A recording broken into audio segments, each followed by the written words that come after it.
Una pregunta que yo tengo presente cada vez que voy a preparar un estudio, un mensaje, que tengo esa oportunidad y esa tarea y responsabilidad. Lo que yo tengo en mi mente, entre otras cosas, es esa pregunta que está ahí en la sesión 2. ¿A quién voy a estar enseñando? ¿A quiénes le voy a estar predicando? Y de hoy hasta el lunes, cuando terminemos, porque yo les dije que veníamos hoy y no nos íbamos de aquí hasta el lunes. Ahorita tenemos pizza y eso. ¿Trajeron el sleeping bag? Vamos a ver algunas preguntas, 8 preguntas que debemos hacernos a nosotros mismos antes de enseñar o antes de predicar. ¿A quién le estaré enseñando? ¿Qué dice la Biblia acerca de sus necesidades? ¿Cuál es la manera más práctica de decirlo? ¿Cuál es la manera más positiva de decirlo? ¿Cuál es la manera más sencilla de decirlo? ¿Cuál es la manera más personal de decirlo? ¿Cuál es la manera más interesante de decirlo? Ahora, no sé si lo tienen en sus notas o no, pero en las letras negritas en capital. Hemos hablado de técnicas de enseñanza, hemos hablado de maestros de la Biblia. Yo les he citado unos cuantos teólogos, unos cuantos eruditos, unos cuantos maestros durante todo este tiempo. Pero nosotros tenemos el modelo por excelencia de enseñanza. El Señor Jesucristo. No sé si está en sus notas, pero si no está, póngalo ahí de todas maneras. Nuestro modelo principal para la enseñanza no es ninguno de estos eruditos, no es ni siquiera Juan. Le voy a decir algo, no es ni siquiera Pablo, ni ningún otro predicador contemporáneo, ¿no? Es el Señor Jesucristo. Cuando nosotros vemos y estudiamos y le prestamos atención a la manera en la que Jesús enseñaba, nos vamos a quedar tan asombrados como las multitudes se quedaban asombradas cuando lo escuchaban, ¿no? Así que, ¿y por qué digo que el modelo es Jesucristo relacionado a esta pregunta?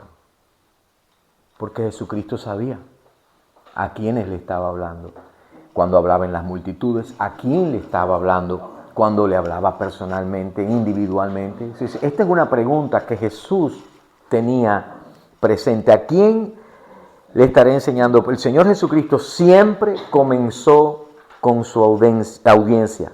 Él conocía la gente, Él conocía los pensamientos. ¿Cuántas veces leemos en la Escritura? Que Jesús sabía incluso lo que estaban pensando, lo que estaban maquinando, ¿no? Los apóstoles, cuando hablaban, lo que ellos enseñaban revelaba que ellos conocían la gente con la que estaba tratando, conocían la cultura, conocían la historia, conocían el comportamiento, conocían los pecados, o sea, ellos conocían a las personas. Así que la pregunta que debemos hacernos es, ok, me encargaron una clase de escuela dominical, me encargaron un discipulado, me encargaron una célula, me encargaron un miércoles por la noche. Lo primero que tenemos que preguntarnos es a quién voy a estar enseñando. Porque en la comunicación siempre comienzas con el receptor. Siempre, siempre. Una buena comunicación comienza con la persona que va a escuchar. Mira nosotros, Dios lo hizo con nosotros. Dios sabía lo que nosotros teníamos que oír, lo que teníamos que ver, lo que teníamos que comprender. ¿Y qué fue lo que hizo? Envió a su Hijo Jesucristo a la tierra, ¿no? El secreto de la comunicación de Cristo está en Lucas, capítulo 11, verso 17. Dice, como Él conocía sus pensamientos, les dijo, les habló. 3 preguntas que necesitamos hacernos. Primera, ¿cuáles son sus necesidades? Hay que conocer la audiencia. Conozca sus necesidades. ¿Qué problemas están enfrentando esta persona? ¿Qué retos tienen? Yo hablé, por ejemplo, por 2 semanas, hablé sobre el estrés. ¿Por qué yo hablé por el estrés? Porque hay que hablar del estrés. No, porque yo conozco lo que está pasando en la vida de la iglesia. Conozco la audiencia. Yo sé las dinámicas que están moviendo. Y no solamente en la audiencia, en la sociedad en que estamos viviendo. ¿Qué están enfrentando? ¿Cuáles son los desafíos? La otra pregunta es, ¿cuáles son sus heridas? ¿No? ¿Cuáles son sus heridas? Detrás de cada comportamiento hay una mentira que se está creyendo, ¿no? La persona que necesita sanar en su vida, ¿cierto? ¿Qué necesita? ¿Qué necesita resolverse ahí? ¿Qué le voy a hablar yo? ¿Qué le voy a predicar? Y la realidad, no sé si está en sus notas o no, pero el hecho es que todos nosotros, si usted lleva más de 5 minutos viviendo en la tierra, bueno, no tan calvo, pero si usted lleva más de 5 años viviendo en la tierra, posiblemente usted ya tenga un buen número de heridas y haya experimentado un buen número de heridas. Y si llevas 35 años viviendo o más sobre la faz de la tierra, es posible no solamente que tengas un buen cúmulo de heridas, sino de que tú hayas herido a alguien también. Es muy posible, casi seguro, ¿no?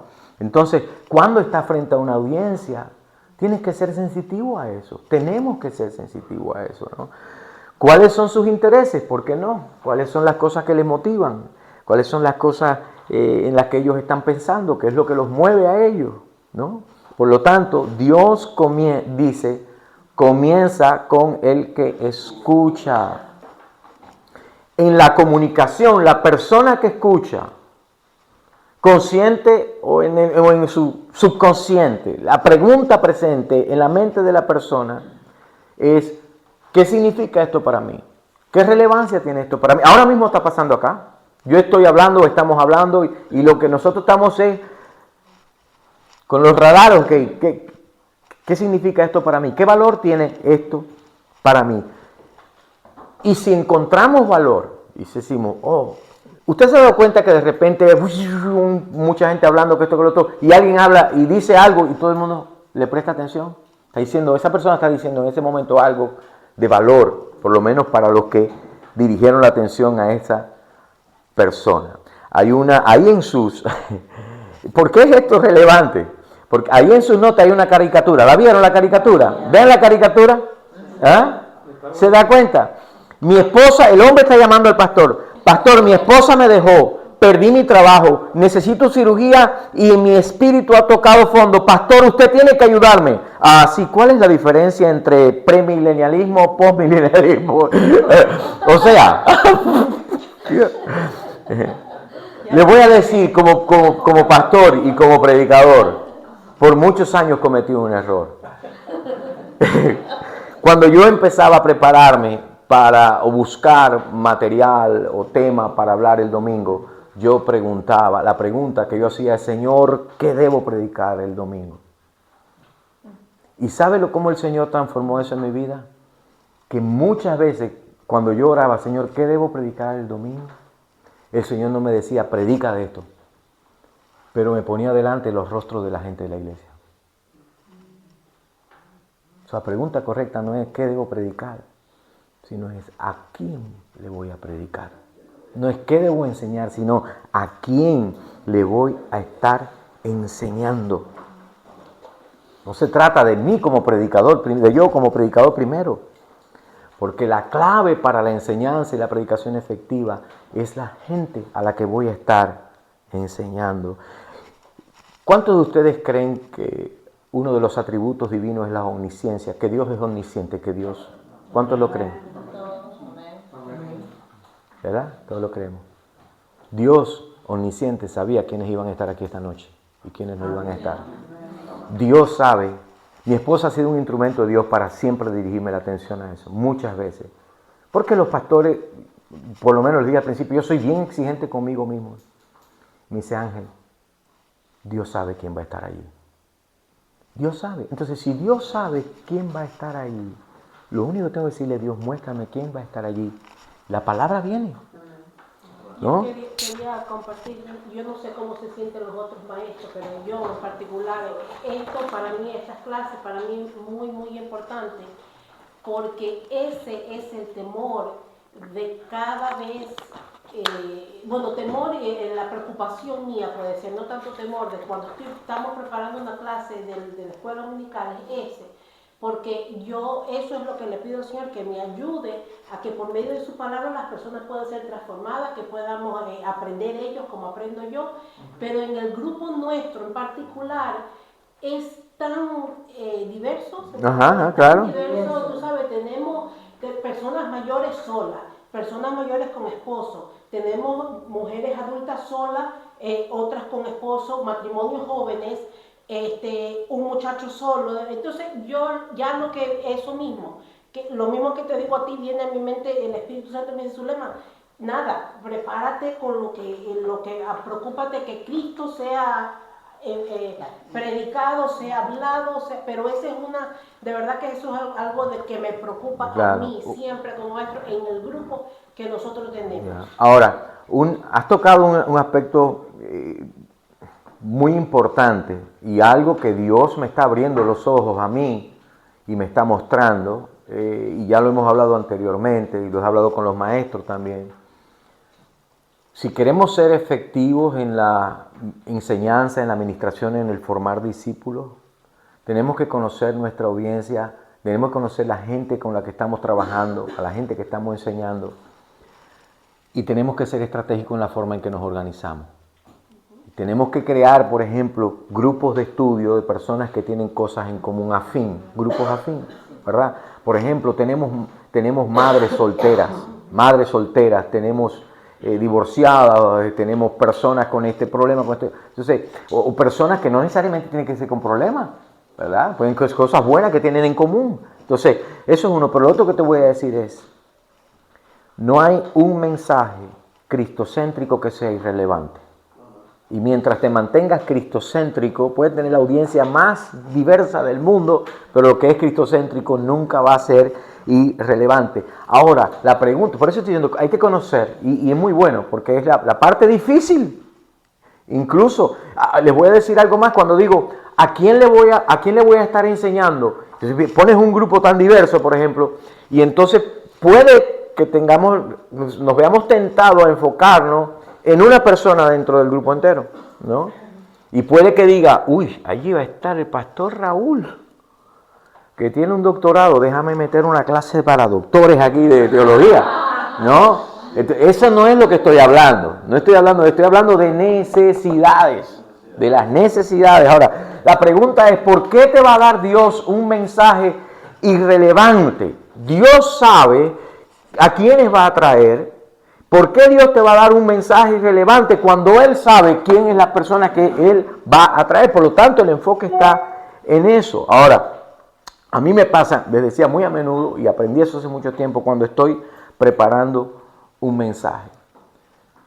Dios me trae a mi mente imágenes visuales de personas de la iglesia, de situaciones en familias de la iglesia, en gente de la iglesia. Y yo le digo, yo crecí y maduré en este aspecto. Hay pastores que se ofenderían que alguien le diga, pastor, usted dijo esto por mí. Hermano, le voy a decir la verdad. Todo lo que yo digo, lo digo por ustedes. ¿Es la verdad? Tengo que conocer a la gente. Ahora, puede que no todo lo que diga sea para una persona. Eso sería el colmo ya, ¿no? Pero mi intención es esa. Y yo pienso que Dios nos ha llamado como maestros a eso, a que digamos algo que cuando la persona dice eso, aunque se esté quejando, lo que está diciéndome a mí como predicador y a usted como maestro y a nosotros como maestros, lo que nos está diciendo es, lo que estaba diciendo era relevante, porque estaba hablando de lo que yo estoy viviendo. Y en muchas ocasiones, usted lo sabe, porque el Espíritu Santo es maravilloso, son cosas que ni siquiera he estado pensando en esa persona, pero Dios así lo ha permitido. Por lo tanto, visualiza. Esa es la clave, visualiza. Ahora le pregunto a usted, ¿puede algo ser relevante, verdadero? ¿Puede algo ser una verdad y al mismo tiempo irrelevante? ¿Puede algo ser una verdad, ser verdad y al mismo tiempo puede ser irrelevante? Yo creo que sí. Claro. Hay temas que son necesarios y son verdades, pero tal vez no son relevantes al momento. Ya. Imagínense ahora, el jueves yo tengo cita con el dentista. Y que yo llegue al dentista y que tenga un acceso y que tenga la muela con un dolor tremendo. Me siente en la silla el dentista y me diga, antes de atacar el problema, déjame decirte la importancia del cepillo de dientes, la raíz etimológica de la palabra pasta dental y la historia del cepillo de dientes.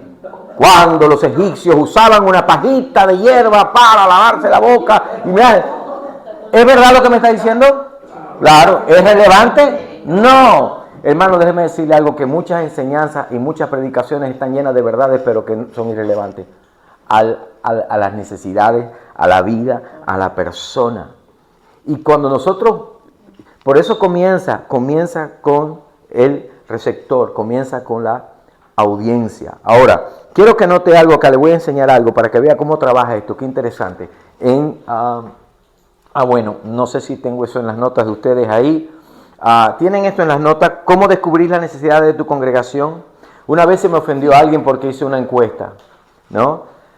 Escuchándolo. ¿Hace encuesta? Pregunta a la gente, ¿qué es relevante para ti? No sé, ¿qué preguntas tienes en relación a Dios, en relación a la vida? ¿Qué temas son relevantes para ti? Y así vas conociendo, porque tampoco, ¿no? Ahora, mire esto, lo siguiente.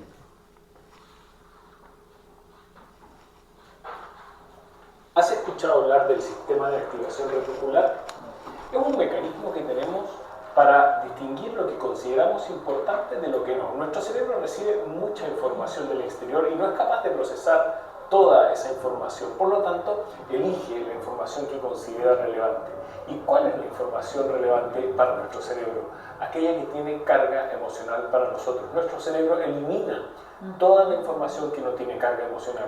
Piénsalo de esta manera. ¿Qué pasa en tu ciudad cuando quieres cambiar tu auto? Automáticamente se llena de ese auto por la ciudad y antes no lo veías. O cuando conoces a un amigo que trabaja en una empresa y te la comenta. Luego ves letreros en distintos lugares de la ciudad. O si vas a ser papá o mamá, de repente la ciudad se llena de niños, de carritos, de tiendas de juguete, de cochecitos de bebé. ¿Por qué sucede eso? Porque tu carga emocional está permitiendo que tu sistema de activación reticular capte esa información. Así que vemos el mundo desde la información emocional en la que lo estamos mirando.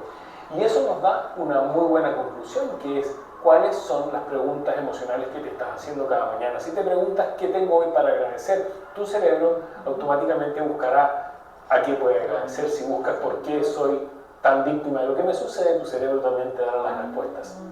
Construimos el mundo en función del ángulo desde donde lo miramos. Somos de cierta manera arquitectos de nuestra realidad, obviando que a veces hay hechos que son dramáticos y que afectan nuestra felicidad o nuestro estado emocional. Muchas veces tenemos la increíble capacidad de reinterpretar lo que nos sucede mirando las cosas desde otro ángulo, cambiando nuestro sistema de activación reticular, mirando desde un estado emocional más optimista y más positivo.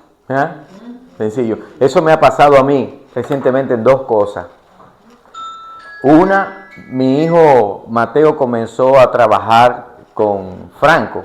Mi hijo es jefe de Franco. Bueno, en eso no fui muy franco. Mi hijo empezó a trabajar con Franco en esto de cabinets y marble y todas esas cosas. Y sinceramente, no es que estoy buscando la otra compañía en Pan Coast, pero ahora de repente, cada vez que viene un van a una esquina, tiene que ver con lo que mi hijo está haciendo. Se lo pongo de otra manera. Yo no sé cuántos de ustedes vieron el video de Pan para el Camino que yo hice cuando me perdí en el swamp. Yo estaba en el medio del swamp por allá metido, y durante la hora y media que estuve caminando hasta que me di cuenta que estaba perdido, yo todo lo que escuchaba era los pajaritos, piu, piu, piu, piu, todas esas cosas bonitas así del ambiente, de la naturaleza, los pajaritos. Cuando me perdí, que de verdad que oré a Dios, le dije, Señor, sácame, estoy perdido. Así, lo que me dio por hacer fue escuchar dónde se escuchaba el sonido de carros en una carretera. ¿Ya? Y lo que no había oído durante una hora y media, cuando me concentré y hice así, cerré los ojos, empecé a escuchar, entonces me fui orientando hasta que sentí más o menos por dónde venía el sonido de los carros. Es decir, el sistema de activación reticular. Tres cosas que llaman nuestra atención, creo que la tiene ahí en sus notas, ¿no? ¿No la tiene?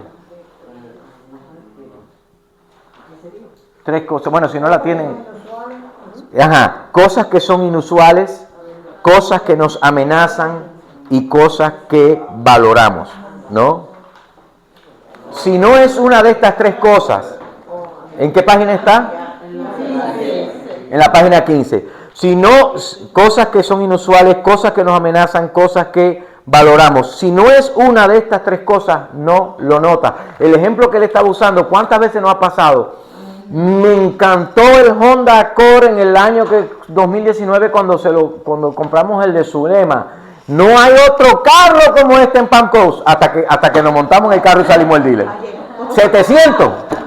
No lo habíamos notado hasta que entiende lo que está. Ahora, ¿por qué tenemos que prestarle atención a esto? Bueno, de estas cosas que valoramos, cosas que nos amenazan y cosas que son inusuales, yo creo que solo una de ellas es una forma legítima de enseñar el Evangelio y de compartir el Evangelio. Y es mostrando el valor del Evangelio, el valor de la palabra de Dios, el valor de la enseñanza de las cosas de Dios de manera individual. Por lo tanto, yo no creo que debemos usar, por ejemplo, cosas que nos amenazan. Le voy a decir algo, yo fui por muchos años predicador de fuego y ladrillos del cielo, ¿no? Pero Dios me cambió en eso, porque yo no quiero que las personas reaccionen por miedo. Aunque alguien ha dicho, es mejor que por miedo, que lleguen con miedo al infierno, que vayan sin miedo a la eternidad, pero no. Lo que quiero decir con esto es que tenemos que buscar siempre realidades que sean relevantes a la persona. Por ejemplo, tienes que aceptar a Cristo porque puedes morir mañana. Es cierto, puedo morir en un segundo. Pero ¿qué tal? Debes aceptar a Cristo, debes arrepentirte de los pecados y aceptar a Cristo. No porque vas a morir mañana, sino porque vas a vivir mañana. ¿Se da cuenta? Entonces, cuando vienes a ver, estás diciendo la misma verdad, estás enfatizando lo mismo, pero no estás usando el miedo, no estás tratando de poner eso en la mente de la persona como para lograr lo que andamos buscando. Yo no sé si me salté algo por ahí. ¿Qué parte no tienen en blanco ustedes? Déjame ver, Tulio, let me see. Ok. Escuchándolo, haz una encuesta, ok. Escuchándolo, haz una encuesta. El otro era escúchalo, pero creo que lo puse doble. Hay uno ahí. Escuchando, sí, escucha. Puedes poner en el segundo. Perdón, ahí lo que va es visualiza lo que estaba anterior. Ahí está, visualiza, piensa y ora. Visualiza, piensa y ora. Ya le hablé de eso, visualizar, pensar. Sí. Visualiza, piensa y ora. Así que la pregunta es, ¿a quién le voy a estar enseñando? Esa era la base de esto. ¿Qué dice la Biblia acerca de sus necesidades? Son las 8:15. Podemos hacer rapidito una sesión más y terminar las 3 y luego el lunes terminar las próximas 4, ¿no? ¿Qué dice la Biblia? Porque este es bien práctica lo que les voy a... Ahí hay un ejercicio que es discute y actúa. Eso hágalo de tarea. Discute y actúa. Si ya usted está involucrado con algún grupo, está planeando involucrarse con algún grupo, hemos hablado de necesidades aquí de grupo, haz el ejercicio, ¿no? ¿Cuáles son las necesidades? ¿Qué problemas, preocupaciones, retos están enfrentando? ¿Cuáles son sus heridas? ¿Qué dolor físico, emocional, espiritual están experimentando? Y ahí están. Eso más a modo de tarea. Déjeme ir entonces a este es más cortito, porque lo otro viene en la sesión 3. Ok, ahora ya visualicé, ya Dios me mostró, ya sé quién es la gente que voy a estar ministrando, que voy a estar enseñando, la gente a la que le voy a estar predicando. Ahora la otra pregunta es, ¿qué dice la Biblia acerca de todas esas cosas? ¿Qué es lo que dice la palabra de Dios?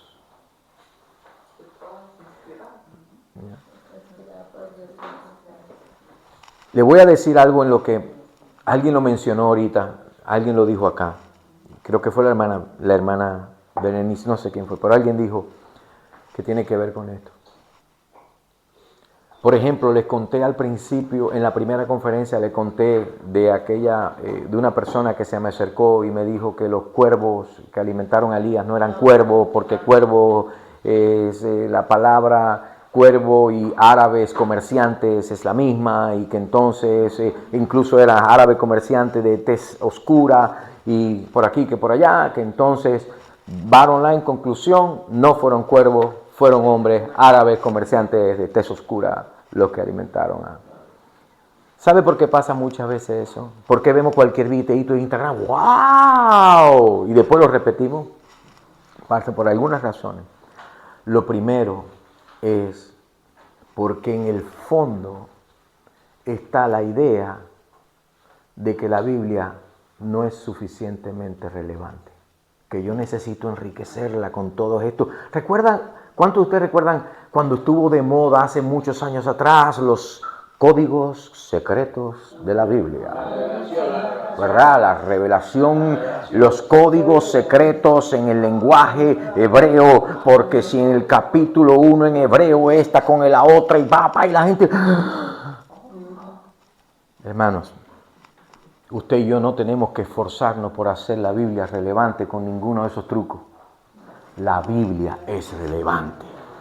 Punto. Bendito sea el nombre del Señor. Lo que sí tenemos nosotros es que mostrar su relevancia aplicándola. ¿Es relevante? ¿Cómo lo es? Bueno, vamos a ver cómo aplica esto, ¿no? Por lo tanto, le dije que aquí me iba a mover rapidito ya para terminar.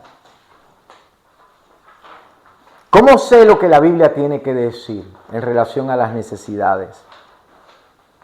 Y lo que dije que alguien había dicho es eso precisamente, la relevancia de la Biblia. ¿Alguien lo mencionó ahorita? ¿No? La Biblia es relevante por sí sola. Yo no necesito adornarla. Para nada. Es relevante, es viva, es eficaz. ¿Qué es más eficaz? ¿Decir que los cuervos no eran cuervos? Y entonces negar. ¿Puede Dios alimentarte de cuervos y no sé, con cuervos por medio? Claro que puede, Él es Dios. Cuando tú pones Dios al lado, no hay nada imposible. ¿No? Por lo tanto, ¿cómo voy a descubrir? Aquí es donde viene la tarea del maestro. La tarea del maestro no es solamente tomar un material que nos entregan, leerlo, estudiarlo, marcarlo. Nosotros nos toca hacer un trabajo propio, especialmente, digamos que se le asigna un tema sin que se le asigne o que usted tenga que dar un tema, tocar un tópico sin tener material alguno. Tiene la Biblia. Entonces lo que nos toca a nosotros, ¿sabe cómo se llama? Es el trabajo de exégesis. Eso. Y de esto he hablado muchas veces los miércoles, di varios en los métodos de interpretación de la Biblia, cómo interpretar la Biblia, cómo aplicar la Biblia. La exégesis es la parte técnica de la preparación de la enseñanza, del mensaje. La exégesis responde a varias preguntas. Primero, ¿qué es lo que dice el texto? Empieza ahí. ¿Qué dice el texto? Luego, ¿qué significa lo que está escrito acá? ¿Qué dice? ¿Qué significa? El estudio de cualquier texto, no sé si lo tienen en sus notas ahí, inicia entendiendo 4 cosas. Primero, los antecedentes históricos del contexto histórico del texto, el contexto histórico. Y muchas veces algo que se descuida en el proceso de interpretación para aplicación. Recuerde cuál es el problema de una interpretación errónea. Serio, es una aplicación errónea. ¿No? Entonces, el contexto histórico, y muchas veces se descuida, es el estilo literario del libro. Por ejemplo, mucha gente dice, les voy a poner un ejemplo, porque hay muchos, pero voy a poner uno. Proverbios. Porque la palabra de Dios promete en proverbios. Los proverbios no son promesas. Entonces, reclamar un proverbio como promesa es un approach erróneo, es un acercamiento erróneo, es una manera errónea en el proceso exegético, de interpretación, de extraer del texto. No es promesa. Entonces, el estilo literario en el que el libro se presenta, tengo que considerarlo. La estructura gramatical del texto, es decir, la construcción gramatical del texto, el marco de referencia teológico, es decir, el marco, lo que se llama el contexto inmediato y el contexto general de las Escrituras. ¿Cómo se ve este tema? ¿De qué está hablando aquí en su contexto? ¿Y cómo se ve esto en toda la Escritura? ¿No? Ahora le voy a decir, le tengo una buena noticia. Usted y yo no necesitamos y no tenemos que saber griego para hacer un exégesis adecuado. No, ni hebreo, ni arameo. No necesitamos.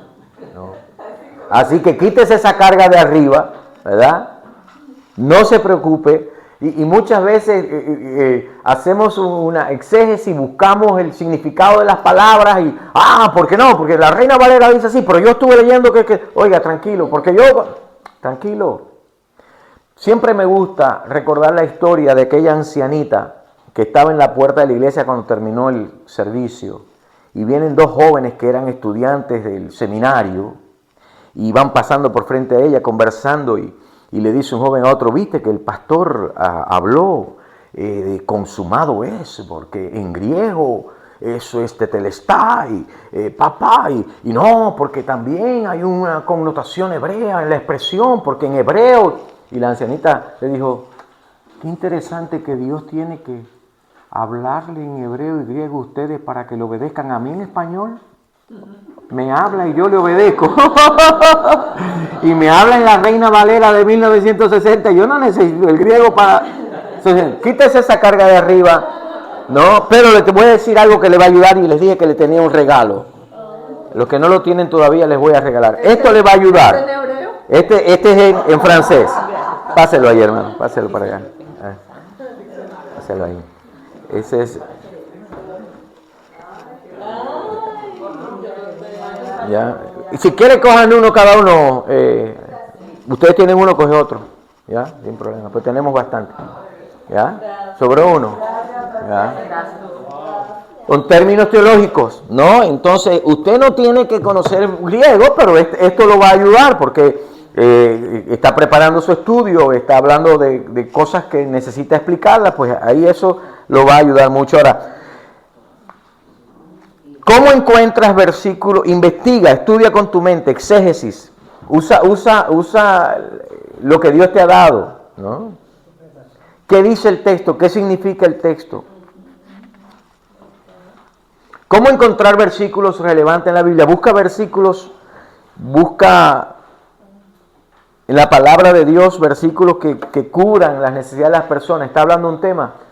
Mire, hay libros, yo lo tengo en mi biblioteca Logos, en la computadora, que se llama Diccionario de Temas Bíblicos. Esas cosas cuestan un poquito, pero son una inversión que vale la pena. Diccionario de Temas Bíblicos, tú quieres hablar del amor, por ejemplo, y te dice todos los versículos que hablan de... No te los explica, ese es el trabajo tuyo, ese es el exégesis. Muchas veces tienes que seleccionar porque te habla de los versículos que están en el amor, pero no necesariamente se relaciona con lo que tú estás hablando, la perspectiva del amor. Tienes que hacer tu tarea, tienes que estudiar. Ahora, ¿cómo encuentras versículos relevantes en la Biblia? Le voy a decir, en mi experiencia, a lo mejor la suya es diferente, pero en mi experiencia, todas las veces que he tenido que ministrar a alguien, compartir con alguien, hablarle a alguien y citar la palabra de Dios, nunca el Espíritu Santo, y no sé por qué no lo ha hecho, pero nunca el Espíritu Santo me ha traído un versículo que yo no recuerde, que yo no haya memorizado, que yo no haya leído. ¿Está entendiendo lo que estoy diciendo? En otras palabras, tengo que leer la Biblia. Tengo que tener comunión con la Biblia, porque puede que lo haga, pero conmigo no lo ha hecho.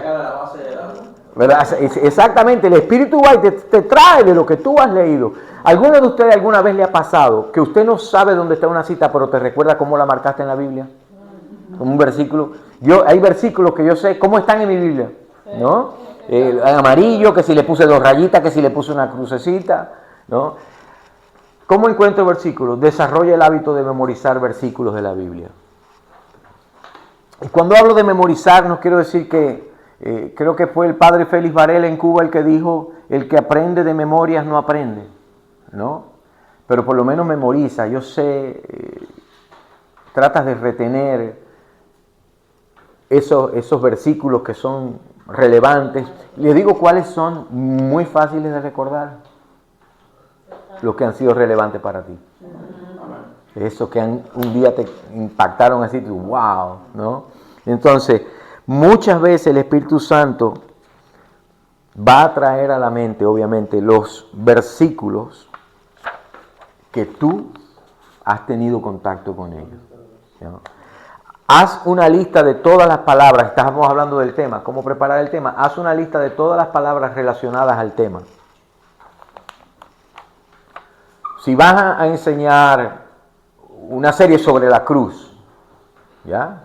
La cruz de Cristo, la cruz en la vida del creyente, entonces ten tu libreta y haz una nota, o sea, computadora, como te guste. A mí me gusta mucho anotar, aunque después lo pase a la computadora, pero lo anoto, ¿no? Palabras que estén relacionadas al tema. Tercero, mira los versículos durante tu tiempo devocional personal. Llévate una libreta.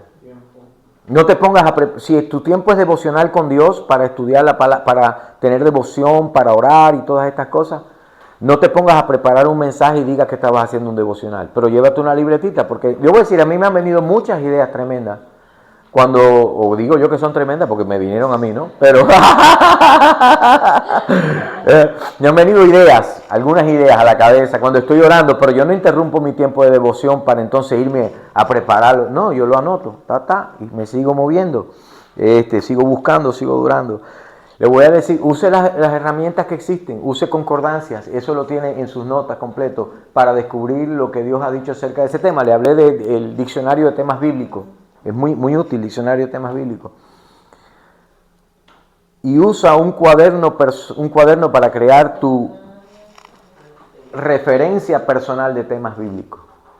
Cuando vienes a ver, desarrollas un hábito y lo empiezas a anotar, ¿no? Una de las cosas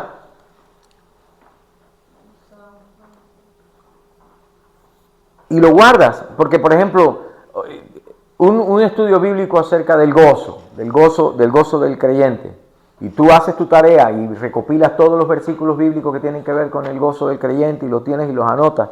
La próxima vez que tengas que hablar sobre el gozo del creyente, ya lo tienes ahí, ¿no? ¿Cómo categorizar? Mientras hablamos de esto, de la recopilación en una de las conferencias pasadas, ¿cómo categorizar mientras recopilas? 1. Busca similitudes entre versículos.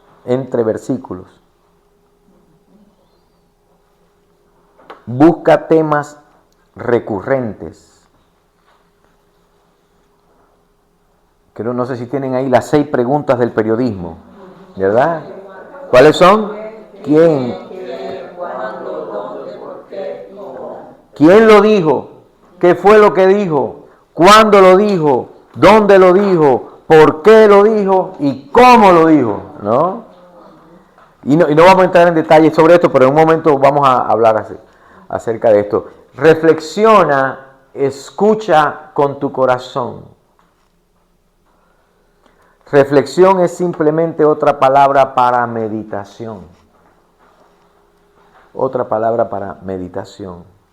Me gusta que uno de los términos para meditar, no sé la raíz en qué idioma es, hebreo, es arameo, no sé, pero escuché esto, no lo tome como algo comprobado, pero que una de las raíces de la palabra meditar tiene que ver con la acción de los animales bovinos, como la vaca, por ejemplo, que tiene 2 estómagos, de tomar la hierba, la tiene, la pone en el segundo estómago y luego vuelve y la saca y vuelve. La idea es esa, es de rumiar. La idea es rumiar, meditar es rumiar, ¿no? Pues la escuché del pastor Ángel. Ah, sí, mire, rumiar. Ya. ¿Qué es meditación? Meditación es pensamiento enfocado, eso es lo que va ahí, ¿no? Meditación bíblica es un pensamiento enfocado en la palabra de Dios, en lo que Dios ha dicho. Después voy a buscar para ser más preciso, para no citar por citar, pero la idea de rumiar detrás de meditar, ¿no? Meditar es digerir un pensamiento, eso es lo que estamos queriendo comunicar, ¿no? Eso los dos estómagos estuvo bueno. ¿Ya? Es pensar, sí, es pensar en ello, no, hay gente que tiene 4, pero es pensar en ello una y otra vez. Se lo voy a poner de esta manera. ¿Cuántos de ustedes saben preocuparse? ¿Cuántos saben qué es lo que es preocupar? ¿Por qué nos preocupamos? ¿Cómo sabemos que estamos preocupados y cómo nos preocupamos? Porque estamos pensando toda hora en eso. Si usted y yo sabemos preocuparnos, sabemos meditar. ¿Ya? Tomar la escritura y pensar en ella. A veces tiene que leer 70 versículos y memorizar 72.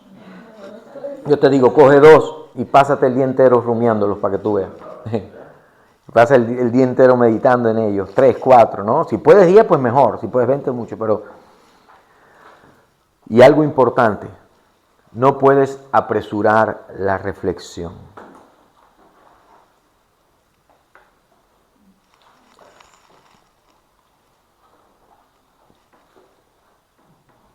Alguien me preguntó en una ocasión, ¿cuánto le toma a usted, pastor, preparar un mensaje?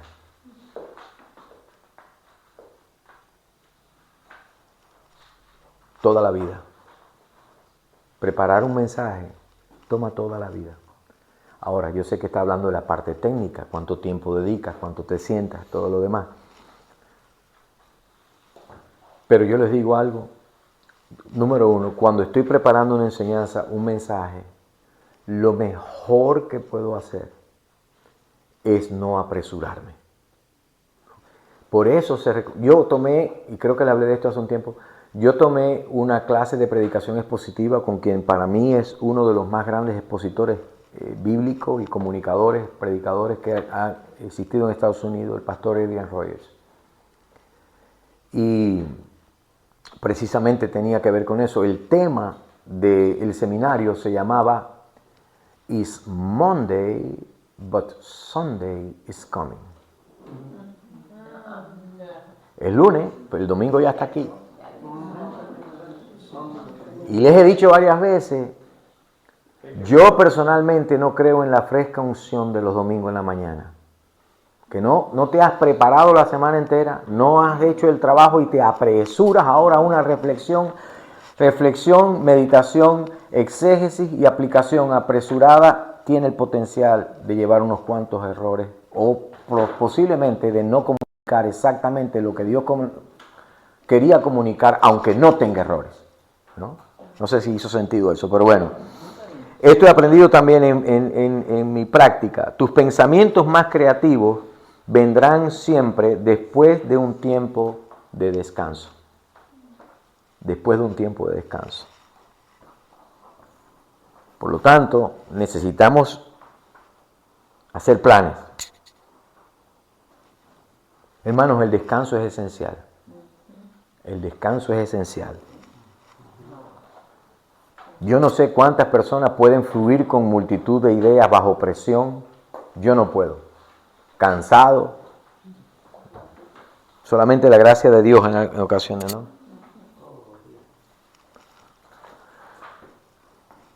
No sé si dice ahí en sus notas, deja que se cocine a fuego lento. ¿Verdad? ¿Cuál es la carne más blandita que sale? La de slow cook. ¿Ah? ¿Usted ha puesto eso? Zulema pone, y ¿sabe qué? Que el impacto de ese proceso de cocinarse es tremendo. Zulema pone lo que ponga en la cocinadora lenta ese, slow cook, así se llama, ¿no? Slow cooker ese. Y lo pone, oiga, y 4 horas después el olor maravilloso. Lo único que es, y no sé quién le dio esa idea, creo que fue su mamá, de ponerlo a las 12 de la noche, a las 4 de la mañana el olor ese me levanta. Pero después sale esa carne así, que se dice, ¡qué belleza! Bueno, ¿sabe qué? Vamos, no nos apresuremos a exégesis, tomémonos nuestro tiempo. Obviamente, La mayoría de ustedes, por no decir todos ustedes, no tienen la oportunidad que tengo yo de poder dedicarme a eso, ¿no? A sentarme, estudiar, orar, y que la iglesia considera la importancia del ministerio pastoral en la enseñanza y la predicación al punto de que la iglesia provee para que el pastor pueda hacer eso. Yo creo 100% en el llamado al ministerio pastoral a tiempo completo. Creo en él porque el pastor necesita eso, necesita ese tiempo, ¿no? Deja que se cocine. ¿Qué hacer durante la reflexión? Nos vamos a mover ya para terminar. Ahora sí, 1, sencillo, escucha lo que Dios te está diciendo. Escucha lo que Dios te está diciendo. Oído, Dios está hablando. Ora, escucha a Dios. Tienes tu nota, tu libreta para apuntar, pero llega un momento, deja eso a un ladito y escucha qué te está diciendo Dios. Segundo, anota las ideas que tengas. Eso es lo que vas a hacer. Les decía hace un ratito. Anota las ideas que tengas. Le digo la verdad. Ustedes que han sentido el deseo y el llamado, algunos ya han estado involucrados, están involucrados y otros se van a involucrar en la enseñanza, descubrir cómo la Biblia conecta con las necesidades de la gente, las necesidades de la vida. No es una tarea fácil. No lo es. ¿Sabes? No es fácil. Ya que voy a hablar. Requiere dedicación, requiere tiempo. Pero usted y yo, le dije al principio, tenemos varias cosas en común.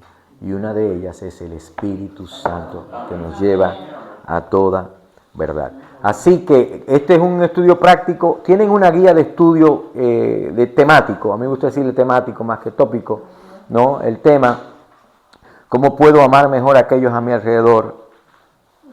Y ahí le da una idea de cómo lo preparó el que produjo este material. Y usted puede hacer lo mismo. Puede usar esto incluso como guía y buscar otro tema, ¿ya? Si alguno se atreve a hacerlo, o quiere hacerlo, porque de atreverse no es, y le gustaría hacerlo y luego compartirlo con nosotros en unos 10 minutitos, el lunes entonces le damos 10 minutos para comenzar. Obviamente aquí el tema ya está dado y ya está realizada la labor, ¿no? Pero escoja un tema, es más que se lo voy a dejar como tarea aquí. Escoja un tema, ¿no? Comience con el tema, luego recopile una lista de palabras. Por ejemplo, ¿cómo puedo amar mejor a aquellos a mi alrededor? Las palabras que escogió fue edificar, amor, familia, amigos. ¿Se relacionan esas palabras entre sí con el tema? Esa es la idea, ¿no? Y más que le está dando a usted mismo la tarea ahí, mira, para que practique con esto y luego haga el suyo. Colecte las referencias bíblicas, ¿no? Luego viene, considere cada referencia de manera individual. It's a lot of work, porque esto es, cuando habla de referencia cruzada aquí, ¿sabe lo que es? Otros versículos que hablan de eso mismo, ¿no? Bosquejo resumido, no se preocupe si no tiene un bosquejo completo, introduce algunos puntos que podrían estar en un bosquejo, aunque sea solo 1 o 2 por ahora, y haga una conclusión. Es más, que ¿sabe qué? No coja un tema nuevo, coja este tema, cada uno coge el tema y trabaja un poquito esto. No tiene que ser perfecto, pero verá cómo sí se puede desarrollar. Le dije que no era fácil, que es un trabajo difícil. ¿Cuál página? ¿De la 30? 25. Desde la 25 hasta la 31. Ahí está. Guía de estudio tópico, dice. Guía de estudio tópico, ¿ya? Y el sexto también, conclusión. Sí, una conclusión, ¿no? ¿Qué te gustaría que la gente hiciera como resultado de este mensaje? ¿Es personal, es práctico, es posible, es probable? ¿No? Así que luego vamos a ver esto entonces. El lunes terminamos, gloria a Dios. Dios les bendiga, Dios les guarde. Y bueno, ya usted y yo tenemos una tarea difícil, pero tenemos el poder del Espíritu Santo y tenemos un corazón para el Señor. Y tenemos pancitos que quedaron ahí también. Vamos a orar para despedirnos, vamos a orar. Padre, te damos gracias por tu amor, te damos gracias por tu misericordia y por el privilegio, Señor, que nos has dado de llamarnos, equiparnos y enviarnos para enseñar a otros, Padre, para ser instrumentos tuyos en los cambios de paradigmas, ser instrumentos tuyos en guiar a otros al arrepentimiento. En otras palabras, enseñar para que las vidas cambien. Señor, gracias porque comenzaste en nosotros y continúas trabajando en nosotros. Y Señor, gracias porque nos has dado al Espíritu Santo. Señor, gracias por tu amor. Gracias por tu misericordia. Y gracias por el compromiso de mis hermanos y mis hermanas. Yo te pido, Señor, que seas tú poniendo en su mente y en su corazón todo aquello que tu Espíritu Santo ha reservado y tiene disponible para quienes responden al llamado de ir y hacer discípulos a todas las naciones, enseñándoles que guarden todas las cosas que el Señor Jesús ha mandado. En su nombre oramos. Amén.